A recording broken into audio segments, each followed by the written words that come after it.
Assalamualaikum warahmatullahi wabarakatuh. Perkenalkan, nama saya Reza Wahyudi Rohmani dari kelas 12 MIPA 4. Di sini saya akan menjelaskan teks monolog cerita sejarah dari seorang mantan Kapolri kita yang dulu, yang nama beliau tersebut dalam humor mantan presiden kita yang keempat, yaitu Abdurrahman Wahid yang biasa disebut Gus Dur. Pada humor tersebut menyebutkan bahwa ada 3 polisi yang jujur di Indonesia, yaitu yang pertama polisi tidur, yang kedua patung polisi, dan yang ketiga Jenderal Hugeng. Lalu siapakah Hugeng tersebut? Hugeng lahir pada tanggal 14 Oktober 1921 di Pekalongan. Ayahnya Sukaryo Hatmojo pernah menjabat sebagai kepala kejaksaan di Kota Batik itu. Nama pemberian ayahnya adalah Imam Santoso. Ketika kecil, Hugeng sering dipanggil Bugil atau gemuk. Lama-kelamaan menjadi Bugeng hingga akhirnya berubah menjadi Hugeng. Beliau mengenyam pendidikan di beberapa daerah yang berbeda.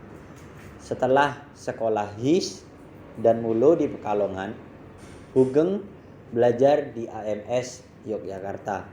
Di Yogyakarta, Hugeng membentuk sebuah band Hawaiian dan mendapatkan tambahan biaya hidup dari band tersebut.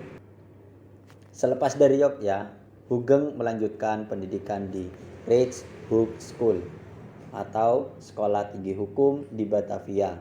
Kemudian beliau masuk ke Perguruan Tinggi Ilmu Kepolisian atau PTIK.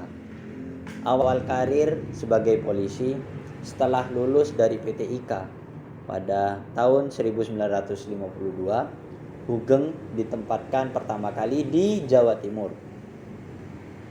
Tugas keduanya sebagai kepala reserse kriminal di Sumatera Utara, yang pada saat itu menjadi batu ujian bagi seorang polisi karena daerah itu terkenal dengan penyelundupan.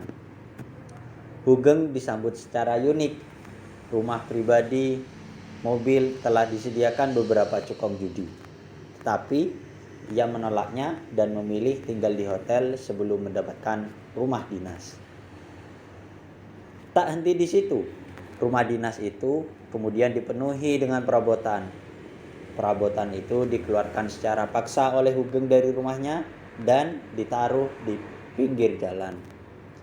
Sikap Hugeng membuat gempar kota Medan.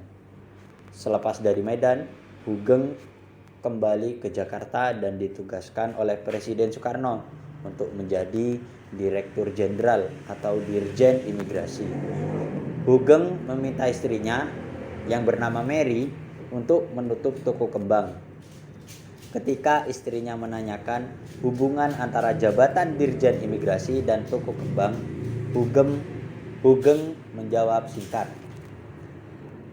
Adapun jawaban singkat tersebut adalah, nanti semua yang berurusan dengan imigrasi akan memesan kembang pada toko kembang ibu. Dan ini tidak adil untuk toko-toko kembang lainnya. Mary pun memahami dan menutup toko kembangnya. Hugeng juga menolak pemberian mobil dinas dari Sekretariat Negara. Alasannya, ia telah memiliki mobil jeep dinas dari kepolisian. Selanjutnya, Hugeng menjabat sebagai Kapolri pada tahun 1968. Presiden Soeharto mengangkat Hugeng sebagai Kepala Kepolisian Negara Republik Indonesia menggantikan Sucipto Yudodiharjo. Pada masa itu, kasus penyelundupan merajalela. Di antara yang terkenal adalah kasus penyelundupan mobil mewah yang didalangi oleh Robi Cahyadi atau Si Ciit. Pada tahun 1971, Hugeng mengumumkan keberhasilan dalam membekuk penyelundupan mobil mewah melalui pelabuhan Tanjung Priuk. Soeharto beralasan bahwa pemberhentian Hugeng adalah untuk regenerasi. Selepas itu, Hugeng sebenarnya ditawarkan akan menjadi duta besar oleh Soeharto, tetapi ia menolak. Beliau berkata, "Saya menolak penugasan saya sebagai duta besar di luar negeri karena saya merasa tidak kompatibel untuk tugas itu. Saya mau pikir keluarga saya dulu. Kedua anak saya masih sekolah, dan kalau saya pergi ke luar negeri, studi mereka akan bisa kacau balau." Kemudian Jenderal Hugeng meninggal dunia pada tanggal 14 Juli 2004 setelah menjalani perawatan di Rumah Sakit Cipto Mangunkusumo, Jakarta Pusat. Beliau mengidap penyakit stroke yang dideritanya. Kemudian Hugeng dimakamkan di Parung Raya, Bogor, Jawa Barat. Sekian teks monolog dari saya, kurang lebihnya mohon maaf, semoga bermanfaat. Terima kasih. Wassalamualaikum warahmatullahi wabarakatuh.